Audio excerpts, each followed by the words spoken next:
아멘. 네, 오늘 말씀을 통해서 어둠이 빛을 보다는 제목으로 같이 말씀을 생각해 보겠습니다.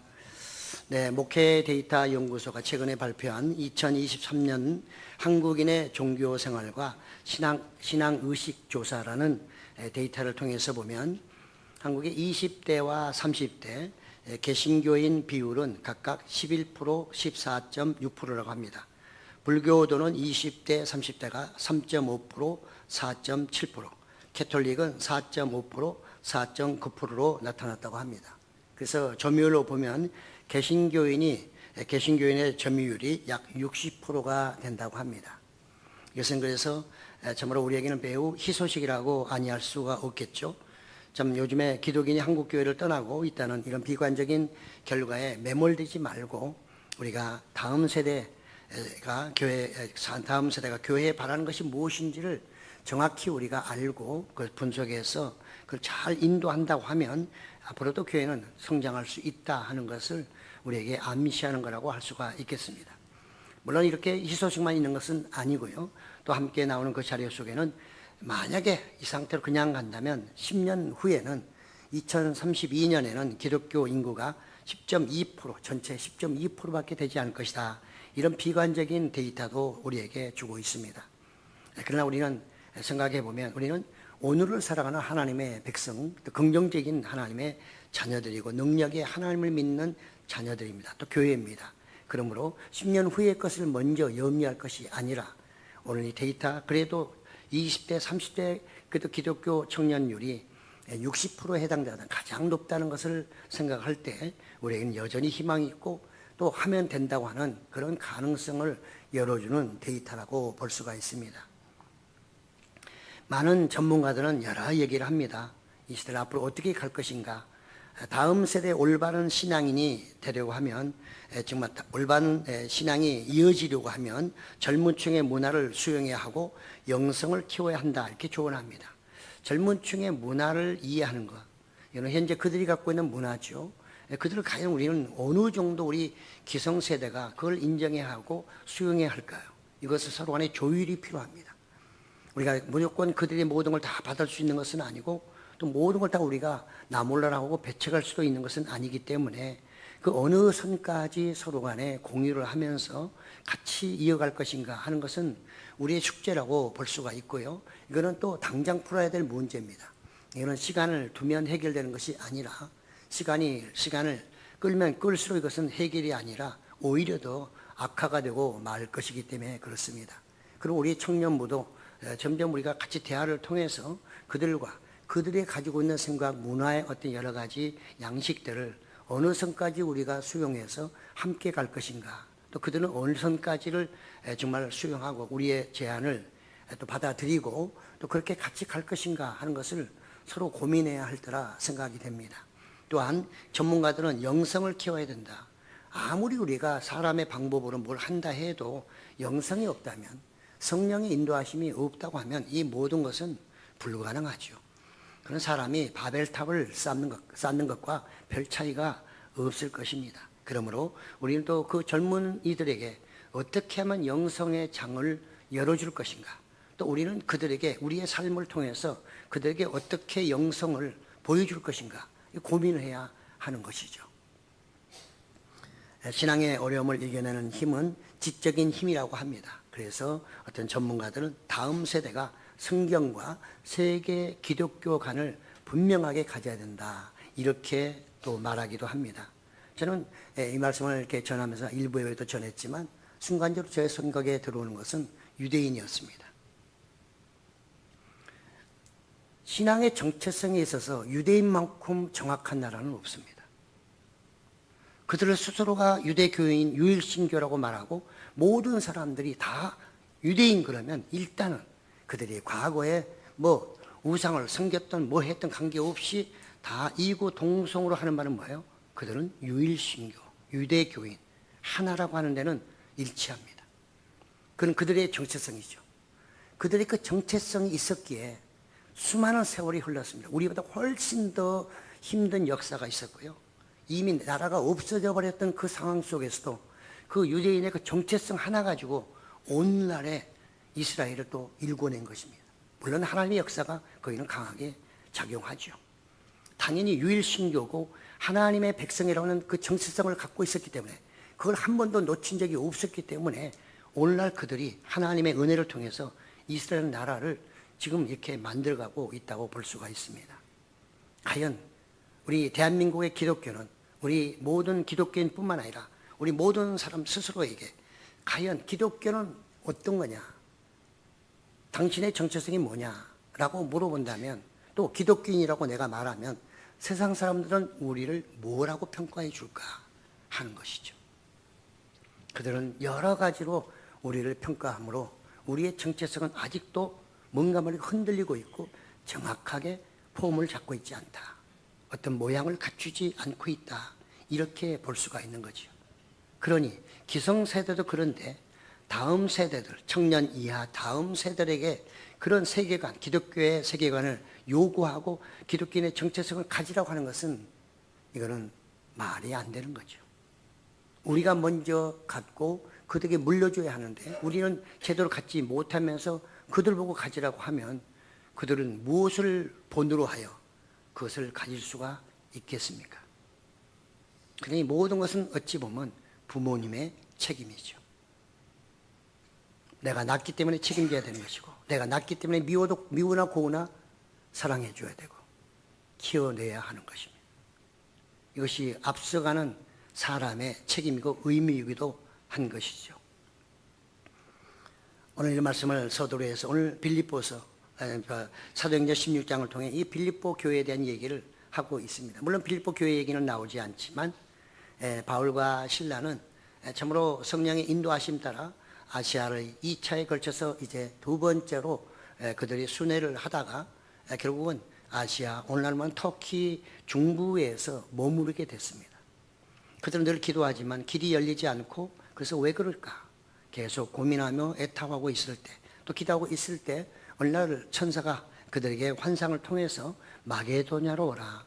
마게도냐가 바로 지금 이 일이 벌어지고 있는 이 빌립보 지역입니다. 당시는 이제 유럽이었죠. 오늘날도 저가지만 그래서 이곳으로 그들은 아무 준비 없이 그냥 오라는 대로 따라간 것뿐입니다. 그러니까 얼마나 불안하고 초조하겠어요. 사람인지라 그렇잖아요. 성령으로 인도함 받아도 우리는 육을 가진 사람이기 때문에 눈으로 보면 두려움을 느끼게 되고 또 만지게 되면 움찔거리게 되고요. 그렇잖아요. 이게 우리 인간이죠. 성령을 받아 그들은 갔고 그래서 누디아라고 하는 사람을 만나게 돼서 그래도 빨리 한 집에서 예배를 드릴 수 있는 그런 하나님의 은혜를 맛보게 됐죠. 아마 그들은 누디아를 만날 때만 해도 그래도 굉장히 신났을 것입니다. 역시 우리 하나님 성령이 인도하시는 데는 틀림이 없어. 그러니까 길을 활짝 열어주시고 순탄하고 이렇게 정말 복음이 쉽게 전달되다니 이런 생각을 갖지 않았을까요? 그런 기쁨을 가지고 오늘 또 긍정적인 생각을 가지고 나가서 복음을 전하러 나갈 때 그 도시 안에 한 사람이 있었습니다. 네, 귀신이 들려가지고 아주 점을 잘 칩니다. 그래서 사람들에게 점을 쳐주고 받은 돈을 전부 다 주인에게 주는 그런 상황이 있었습니다. 들락날락하며 서로 간에 이렇게 보게 됐지만 그러나 언젠가부터 이 여인이 이 바울에게 하나님의 사람이라고 자꾸 누설하기 시작합니다. 그래서 바울은 거기서 더 이상 참지를 못하고 그 속에 있는 귀신을 물러가라고 소리를 쳤고 귀신은 물러갔습니다. 그러니 그는 갑자기 귀신이 떠나니까 이제는 신통방통도 없어지게 됐고 그러니까 주인이 갑자기 수입을 다 이제 잃어버렸잖아요. 그러니까 이에 당사자들이 모여가지고 이 두 사람을 잡아서 간원에 끌고 갔습니다. 그 상관들이 그 얘기를 듣고서 그 사람들은 아주 친할 거 아닙니까? 뭐 가까이다 돈도 좀 주고 했을 테니까요.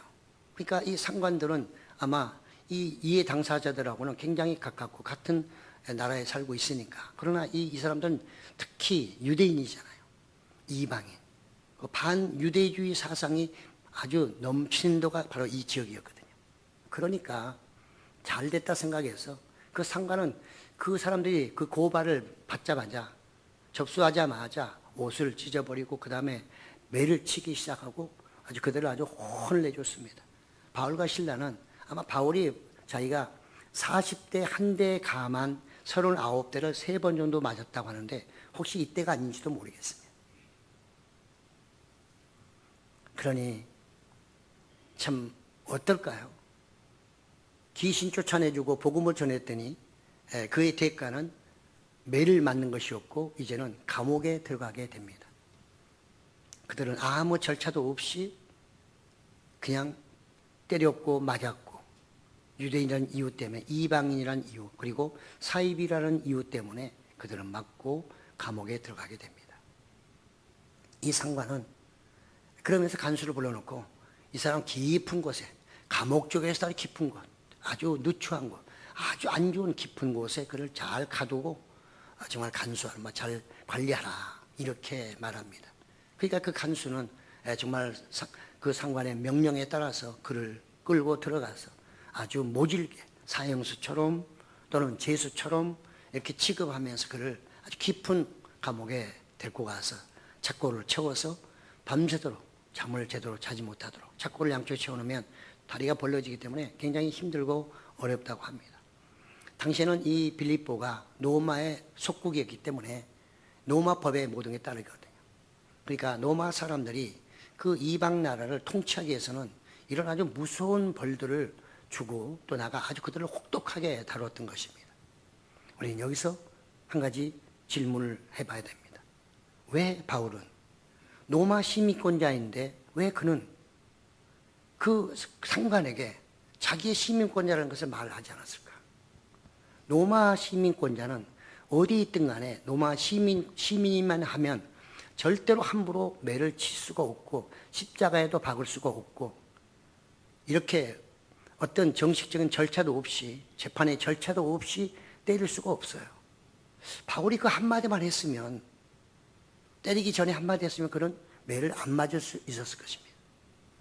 오히려 그들이 정중하게 사과하고 나가시라고 했을 것입니다. 근데 왜 안 했을까요? 여러분 이 본문 뒤에 가보면 이제 그들이 상관이 이제 그들 내보내라 할 때 바울이 뭐라고 합니까? 무슨 소리야? 누구 맘대로 내보내고 나가라는 거야? 나 로마 시민권자인데 이렇게 얘기하니까 깜짝 놀라 난리가 나버렸습니다. 와서 빌어요. 왜 미리서 왜 이 타이밍 안 했을까? 맞기 전에. 왜 다 맞고 나서 모든 역사가 일어나고 난 다음에 그 얘기를 했을까 하는 것이죠. 우리는 잘 모릅니다. 그러나 분명한 것은 성령께서 바울에게 로마 시민권자를 잊어버리겠다는 그 순간에 너무 갑작스러운 당황하는 상황이 있기 때문에 아니면 알아도 너는 지금 이걸 쓰지 말라고 말씀하셨을 것입니다. 하나님이 하실 일이 있다는 거죠. 그래서 그는 로마 시민권자로서 억울하게도 결국은 감옥에 들어가서 밤을 지새우게 됩니다. 그러면 보통 사람 같으면 어떨까요? 아마 이렇게 푸념하지 않을 거예요. 아이고 성령의 인도하심으로 여기까지 왔더니 이게 웬말? 아니 귀신 쫓아내줬더니 이게 감옥에 들어서 두드러 맞고 감옥에 들어와서 이게 우리의 신사가 왜 이렇게 처량하게 됐냐? 바울과 실라가 그렇게 서로 간에 얘기를 하는 게 정상 아닐까요? 그들은 그렇지 않았습니다. 그들은 오히려 그 상황 속에 우리를 이곳에 인도하시고 감옥에 들어가게 하셨다면 감옥에서 우리를 빼낼 분도 하나님밖에 없다는 것을 그들은 너무나 잘 알고 있는 사람들이었습니다. 우리는 이 바울이라는 사람이 성경을 너무 잘 알잖아요. 그래서 시편 118편 11절 12절에 보면 그들이 나를 에워싸고 에워쌌으니 내가 여호와의 이름으로 그들을 끊으리로다. 그들이 벌들처럼 나를 에워쌌으나 가시덤불에 불같이 다 없어졌나니 내가 여호와의 이름으로 그들을 끊으리로다. 바울은 구약 박사입니다. 오늘날 말하면 구약 박사입니다. 그러니까 성경을 많이 알죠. 이 정도 말씀 그가 기억하지 못할 리가 없습니다. 실제로 로마서에서는 누가 우리를 정말 감싸려 고린도에서도 그랬죠. 우리가 사방에 우겨싸움을 당하여도 당하지 아니하며 또 같이 비슷한 표현을 쓰고 있잖아요. 시편에 있는 말씀이에요. 그들은 이제 하나님께 부르짖고 부르짖었습니다. 어찌 보면 그들은 모든 걸 하나님께 맡기는 사람들이었죠. 거기서 온 것도 그렇고 누디아를 만나 한동안 기뻤고 하나님의 놀라운 역사가 이 빌립보에서 일어나나 보다 했더니 이거는 며칠 지나지 않아서 이제 감옥에서 이제는 완전히 옥살이를 이게 하루가 될지 이틀이 될지 어떻게 될지 알 수 없는 그 상황 속에 그들이 할 수 있는 것은 기도와 찬송밖에 없었다는 것이죠. 그 기도와 찬송은 아마 하나님의 뜻대로 하옵소서 하는 그런 기도와 찬송이었을 것입니다. 왜? 이국 땅에 알지도 못하는 그 땅에 들어와서 자기들이 할 수 있는 것은 아무것도 없었기 때문에, 그러니까 이 정말 옥에서 탈출할 수 있는 것은 홍해 바다가 갈라지는 것과 똑같잖아요. 그런 사건이 하나님의 역사가 아니고는 도저히 일어날 수 없는 것을 너무나 잘 알고 있는 그들은 그래서 기도와 찬송을 통해 하나님께 간청한 거죠. 우리를 살려달라, 구원해달라고 그렇게 기도를 찬송을 했던 것입니다. 그렇습니다. 우리는 힘들고 어려울 때 기도와 찬송을 해야 됩니다. 항상 전제 조건은 이분들은 다 믿음대로 살아가는 사람, 하나님의 뜻대로 살아가려고 하는 사람들이었다는 것입니다. 그럴 때 우리는 기도와 찬송을 하게 되면 그 기도와 찬송은 우리에게 있는 두려움과 불안과 염려를 물리쳐 주시는 것입니다. 그 기도와 찬송은 하나님께 들려줬고 다른 죄수들은 그 옆에 조용히 그 찬송을 듣고 있어요. 누가 시끄럽다는 사람도 없었습니다. 아마 그들은 그것이 위로의 소리가 음악이 되었는지도 모르겠습니다. 그때에 그들의 그 소리가 하늘에 상달됐을 때에 마치 이스라엘 백성들이 애굽에서 그들의 고통 소리를 하나님이 들으시고 모세를 준비해서 보내신 것처럼 이 정말 바울과 실라의 그 고통 소리, 그것을 하나님이 들으시고 드디어 하나님이 이 일을 하시기 시작했던 것입니다. 우리에게는 기적이죠. 그러나 사랑하는 성도 여러분, 기적은 순간에 일어나지 않습니다. 많은 분들은 신앙의 간증을 통해 수많은 사람들을 통해서 기적이 어느 순간에 막 일어나는 것처럼 생각하는데 아니요. 기적은 준비된 과정 속에서 한 과정으로 일어나는 것입니다. 홍해바다가 그냥 갈라졌습니까? 백성이 가만히 서 있으니까 홍해바다 쫙 갈라지고 걸어가던가요? 가나안 땅이 그냥 갈라지던가요? 아닙니다. 기적은 기적이되 하나님이 하신 일은 하나님이 하신 일이되 그 준비 과정이 있어요. 출애굽부터 시작해서 그 다음에 많은 사람들이 하나님의 인도하심 따라 갔고 이제 마지막 더 이상 도망갈 수 없는 그 상황에 처했을 때 하나님이 길을 열어주시는 그것을 하나님이 보여주신 것이고 그것이 바로 기적이었습니다. 그러니까 금방 된 게 아니죠. 우리가 신앙생활 하면서 항상 잊어버린 게 뭐냐면 다른 사람의 간증을 들으면 그 사람이 잘된 것만 생각합니다. 한순간에 잘된 것만. 그렇지만 그 사람이 그 잘되기까지는 그 기적이 세상 사람이 우리가 말하는 하나님의 기적의 역사가 일어나기까지는 엄청난 준비 과정이 있었다는 거죠. 하나님이 예수님을 보내시기 전까지도 모든 인류를 구원하시기 위해서도 하나님은 수많은 준비를 하셨던 것입니다. 우리는 그런 준비를 다 잊어버리고 어느 순간 내가 주님 앞에 오기만 하면 홍해바다 건너가고 갈라지고 할 줄로 생각할 때가 많다는 거죠. 아닙니다. 신앙생활을 바로 해도 우리에게는 화도 있고요. 불행한 일도 생길 때가 있고 좋은 일도 있지만 나쁜 일이 있을 때도 얼마나 많습니까? 그렇게 따진다면 내가 잘못하면 하나님이 벌 주는 거고 잘하면 항상 복 주는다는 이런 식으로만 우리가 생각한다고 하면 참으로 우리 신앙은 갈피를 못 잡을 것입니다. 왜냐하면 잘함에도 불구하고 이런 어려움이 있으니까. 바울과 실라가 뭘 잘못했습니까? 바울과 실라가 잘못한 게 뭐가 있어요? 귀신 들린 사람 귀신 쫓아내는 거 얼마나 좋은 일입니까? 아마 귀신을 쫓아준 그 여인은 아마 행복하게 살 겁니다. 늘 어둠 속에서 남을 위해 희생하고 돈 벌어줘야 점치고 안 맞으면 두드러 맞고 했던 그 사람은 귀신을 쫓아낸 그 순간부터 그런 행복한 삶을 살게 되고 자유로운 삶을 살지 않을까요? 바울은 빛의 사자로서 그에게 빛을 주었고 그 어둠의 여인은 그 빛을 받음으로 빛을 보물로 인해서 그 인생이 새롭게 바뀐 것입니다. 뭐가 잘못했습니까? 그걸 가지고 사람들은 지금 감옥에 집어넣어버렸습니다. 그러니 불평 원망할 수도 있겠으나 그러나 하나님을 온전히 의지하는 사람에게는 이것은 원망 불평이 아니라 그 후에 고난을 넘어서 또 다른 하나님의 역사가 있을 것을 믿고 가는 것이 바로 신앙이죠. 하나님이 원하시는 신앙이기도 한 것입니다. 성경의 기록은 바로 이런 위대한 위인들의 이야기도 많이 함으로써 우리에게 도전을 주는 거죠. 바울과 실라도 이런 과정을 겪어서 지금 와서 찬송을 부르게 됐을 때 이렇게 옥문이 열리게 됐다는 말이죠. 그렇습니다.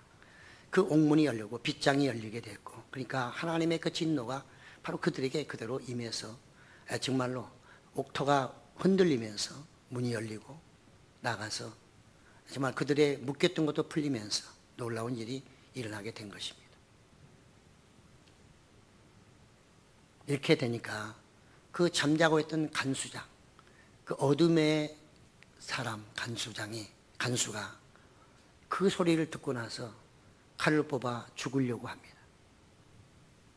그때 바울이 그에게 외치죠.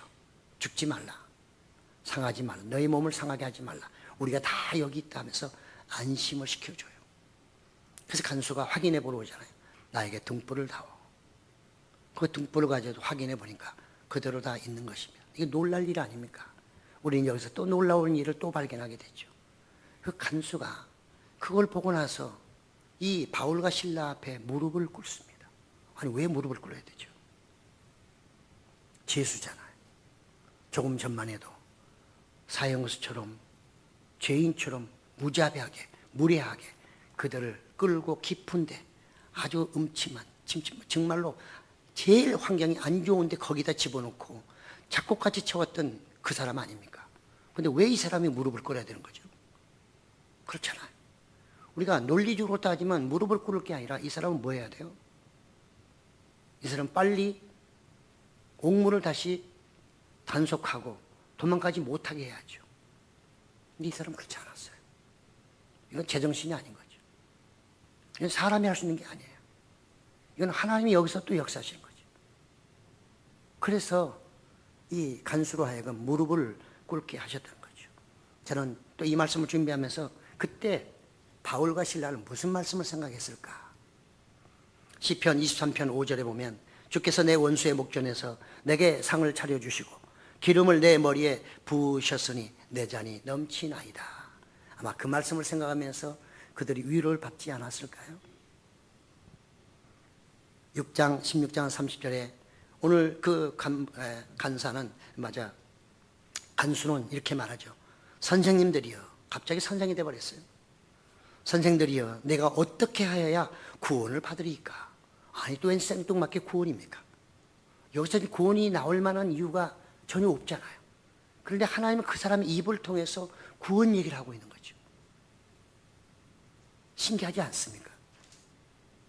옥문을 챙기고 도망갔나 안 도망갔나 확인하고 그 다음에 상부에 보고를 해야 되는데 이 간수는 그런 생각은 전혀 없이 자기의 모든 것을 구원해달라. 영혼뿐만이 아니라 내가 어떻게 해야 당신처럼 그렇게 구원받아 살 수 있겠소? 라는 그런 질문이었단 말이죠. 상관들은 그냥 이 사람들이 소란 피우는 사이비 이단 같다 하니까 그냥 때리고 옥에 집어넣어 버렸지만 이 간수는 이 모든 내용을 볼 때 정보를 많이 갖고 있는 것 같아요. 아, 이 사람들은 뭐 유대인인데 그쪽에 들어왔다가 뭐 귀신 들린 여자를 또 여자의 그 귀신을 쫓아도 내준 사람이다. 그리고 뭐 복음을 전한다고 하는 사람이다. 이런 정도의 간수가 정보를 갖고 있지 않았을까요? 그러니까 구원 얘기를 하는 거죠. 그래서 정말 우리가 유명한 요절이잖아요. 그렇게 말할 때 정말 주 예수를 믿어라. 그리하면 너와 내 집이 구원을 받으리라 하는 이 빛의 말씀을 바로 바울이 그 간수에게 어둠에게 던져주고 그가 이것을 받은 것이죠. 바울은 그에게 회개하라 천국이 가까이 왔다거나 회개하고 예수를 믿으라고 말씀하지 않습니다. 그냥 주 예수를 믿어라. 그리하면 너와 내 가정이 구원을 얻으리라. 많은 학자들은 얘기합니다. 보통 예수님도 회개하라 천국이 가까이 왔느니라. 사도 바울도 사도 요한도 마찬가지로 또 세례 요한도 회개라 이렇게 말하는데 왜 회개가 성약이 됐을까? 이미 바울은 이 간수가 그 상황 속에 짧은 상황 속에 하나님이 준비하신 사람인 걸 알았을 것이라는 겁니다. 그러니까 지금 회개하지 않아도 그런 예수만 영접할 수 있고 예수를 영접할 수 있는 그릇이 이미 되어 있다는 거죠.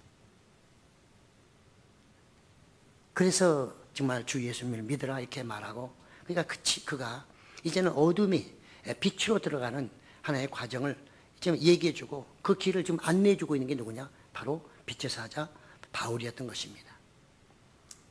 바울은 그 상황을 보면서 그 가족이 함께 있을 때 또 그들에게 복음을 전해줍니다. 대단하죠. 이런 상황 속에서 바울은 또 거기서 복음을 전할 마음이 있었을까? 그렇지 않습니다, 여러분. 전도하다가 대개 한 대 맞아버리면 상황이 좀 안전되면 어떻게 할까요? 빨리 그 자리를 뜨고 싶은 게 사람이잖아요. 근데 바울은 그 가족들에게 또 복음을 전하고 있어요. 이게 사람이 할 수 있는 게 아니에요. 이거는 성령의 역사를 경험한 사람만이 할 수 있는 것이고, 성령의 역사가 있을 때 하는 일이지 그냥 사람의 맨정신으로 할 수가 없는 거예요. 그 간수도 그렇고 바울도 그렇고, 아무리 바울이 복음을 많이 전하는 사람이지만 이 상황 속에서 그가 또 그 식구들에게 복음을 전하는 것은 그가 확신하기는, 하나님이 이 감옥에 나를 들어오게 한 것은 바로 이 간수와 그 가정을 구원하시기 위한 하나님의 계획이었다는 것을 그가 분명히 알았기 때문에 그는 그 가족들의 복음을 전했습니다. 그들은 그 복음을 다 듣게 됐고요. 나중에 그래서 상처를 치료해 줍니다.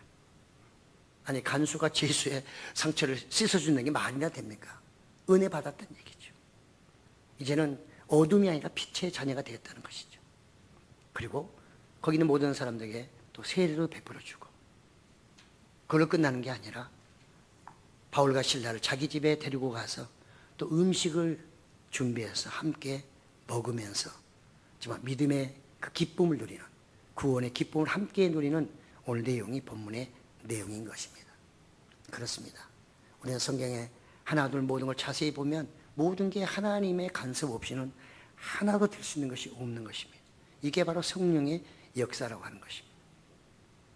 우리는 우리의 삶 속에서 내가 언제나 이런 바울과 실라의 믿음처럼 성령의 인도하심 속에 내가 살아갈 수 있을까를 한번 좀 생각해 봐야 되고요. 또 그래서 우리는 하나님께 기도를 해야 됩니다.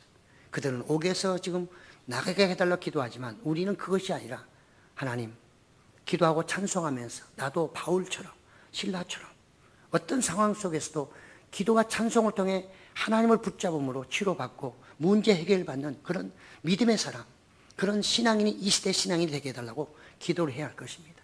그리고 이 시대의 의인이 되게 해달라고 우리는 반드시 기도해야 할 줄로 믿습니다. 어둠이 빛을 보았을 때 죽었던 자기의 생명이 다시 부활되는 것을 우리는 볼 수가 있습니다. 저도 마찬가지고 여러분도 마찬가지고 모태신앙에서부터 예수님을 믿었다면 그런 것이 없겠으나, 아주 정말 세상에서 마음껏 살다가 예수님을 영접하고 이제는 신앙인이 된 사람의 경우에는 아마 오늘 본문의 내용이 많이 마음에 와닿으리라 생각합니다. 저는 오늘 본문이 주는 교훈을 한 3가지로만 정리를 하고 마치려고 합니다. 하나님은 성령으로 그의 사자들을 인도하신다. 이 말은 늘 제가 강조합니다. 왜? 잊어버리지 마시라고. 잊어버리지 마시라고.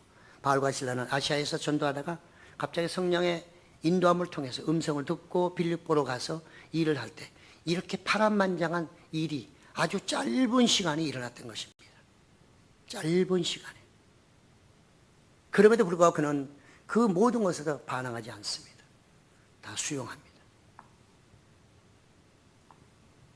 성령의 역사시기 때문에, 성령의 인도하심을 받기 때문에 그는 처음부터 끝까지 하나님의 뜻대로 가고자 하는 그의 그 마음을 성령님이 붙잡아 주심으로 변치 않고 그 길을 갈 수가 있는 것이죠.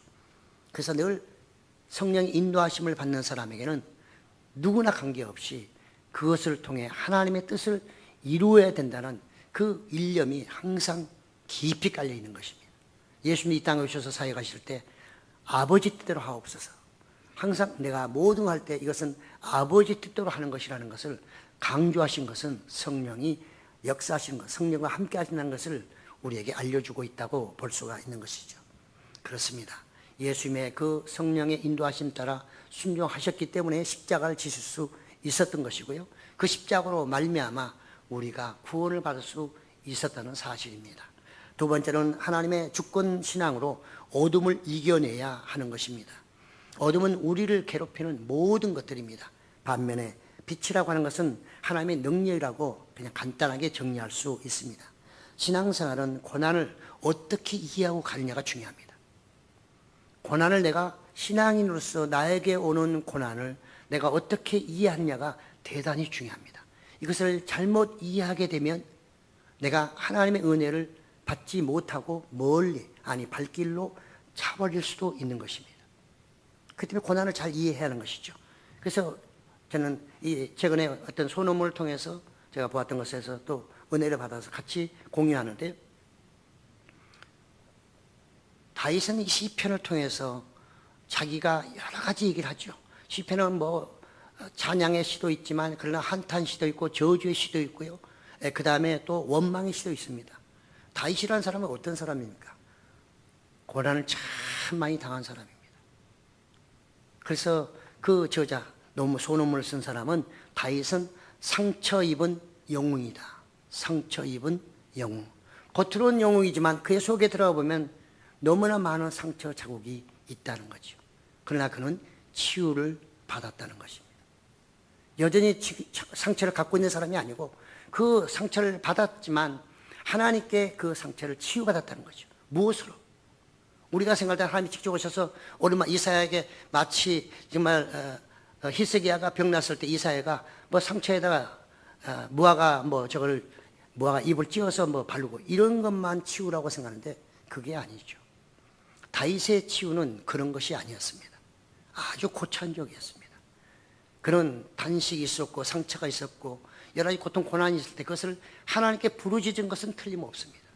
그러나 그 부르짖음으로 그는 끝나지 않고 하나님께 부르짖음으로 인해서 하나님께서 그것을 자기의 모든 것을 갚아달라고 하는 그런 기도를 통해 이미 하나님이 갚아주실 거라는 그런 믿음을 가졌기에 그런 그 기도와 찬송을 통해서 이미 그가 위로를 받았다고 하는 것이죠. 왜냐하면 모든 것은 자기에게 일어나는 모든 것은 하나님께서 허락했다고 그는 믿었기 때문에 그렇습니다. 하나님 주권 신앙이라는 게 바로 그런 것이죠. 모든 것은 하나님이 허락하셨기 때문에 오늘의 나의 모든 상황은 그분이 허락하셨고 내일은 또 어떻게 될지 모르지만 그러니까 우리는 오늘 속에서 살아가면서 믿음 안에서 경건함으로 하나님의 뜻을 내가 또 간구하게 되고 이왕이면 선하게 이끌어 달라고 기도하는 것은 당연하지 않겠어요. 그것이 어떻게 될지는 우리는 모르지만 그 기도하는 그 자체로 우리는 위로를 받고 그 기도가 바로 다윗에게는 치유가 됐다는 것이죠. 그리고 나아가서 다윗은 또 그 이후에 자기를 성찰해 봅니다. 혹시나 내가 잘못한 게 있나? 왜? 내가 받은 상처 나도 다른 사람에게 똑같이 줄 수도 있다는 자기의 성찰이 있었다는 거죠. 그리고 마지막에는 그래서 하나님, 전지전능하신 하나님이요, 하나님께서 그 사람과 나의 모든 것을 알고 계심으로 공의롭게 심판하소서. 다윗의 신앙이 이런 신앙이었다는 것입니다. 그래서 그가 모든 고난과 고통을 이겨내는 신앙의 승리자가 된 것이죠. 그렇습니다. 오늘날 우리는 이런 신앙인이 될 때에 어떤 것이 오더라도 이겨낼 수 있고 궁극적으로는 신앙의 승리자가 되고 성공자가 될 수 있다는 사실입니다. 마귀사단이 아무리 저거 해도 제일 마귀사단이 싫어하는 사람이 바로 다윗 같은 믿음의 사람이에요. 하나님의 주권을 전적으로 인정해버리는 사람. 이렇게 인정하는 사람에게는 마귀가 별의별 수단을 써도 넘어뜨릴 수가 없어요. 그러면서 다윗은 끝까지 이겨낼 수 있었다. 무엇으로? 하나님의 주권 신앙으로 하나님의 모든 것을 하신다는 그 믿음을 가지고 그가 나갔기 때문에 그는 왕도 한 번이 아니라 두 번 하잖아요. 압살롬이 정말 왕위 찬탈을 통해서 도망갔지만 다시 또 좀 있다가 돌아와서 그 자리에 또 앉잖아요. 그때 뭐라고 합니까? 시므이가 돌을 던지고 욕을 할 때 그 아비새라는 옆에 부하가 왕이시여 제가 가서 저걸 죽여버리겠습니다. 아니라 그거 하나 죽여서 뭐 하겠냐? 하나님이 나를 다시 오게 하신다면 내가 다시 올 것이다. 그리고 하나님이 허락했다면 어쩔 수 없는 거지. 이게 보통 신앙이 아닌 거죠. 이거는 하나님 주권 신앙, 이것을 가졌을 때만 가능한 것이죠. 사랑하는 성도 여러분, 이런 우리는 신앙의 목표를 가지고 나가야 하는 것이죠.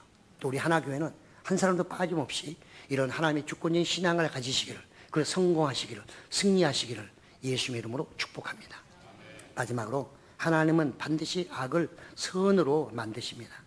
하나님이 명령하신 것을 우리 순종하는 이유는 그분은 어떤 상황 속에서도 결국은 선으로 만드시는 그런 능력, 탁월한 능력을 갖고 계시기 때문에 우리는 그분의 말씀을 순종하며 나가야 하는 것이고, 하나님은 그 하나님을 그렇게 믿어주는 그 믿음을 가장 기뻐하시는 것입니다.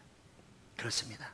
우리는 믿음으로 끝까지 또 정말 하나님을 신뢰하며 기도와 찬송을 통해서 힘들고 어려운 것을 이겨내면서 하나님의 기적을 또 볼 수 있는 여러분 되시기를 예수님의 이름으로 축복합니다. 아멘. 주님 감사합니다.